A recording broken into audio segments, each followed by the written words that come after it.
നമുക്ക് ഇതിന്റെ ഇടയിൽ കയറ്റാം. അപ്പൊ അവൻ വിചാരിക്കും നമ്മളെ കുടുങ്ങിയെന്ന്. മനസ്സിലായ? ഹലോ ഹലോ, ഞാൻ കുടുങ്ങിയില്ല, പൊട്ടനെ കുത്തി. നമുക്കൊരു വണ്ടി അങ്ങ് ബാക്കപ്പ് വിളിച്ചാലോ? വിളി വിളി. ഒരു വണ്ടി അവന്റെ വണ്ടി കുടിക്കും നിർത്തി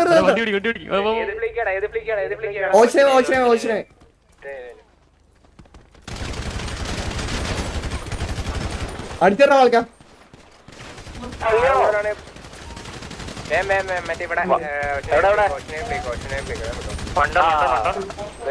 ആ മൂലക്ക് രണ്ടുപേര്.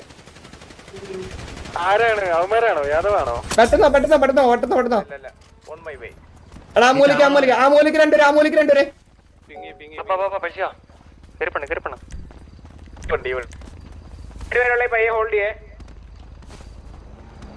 നമ്മള് വന്നോണ്ടിരിക്കുക.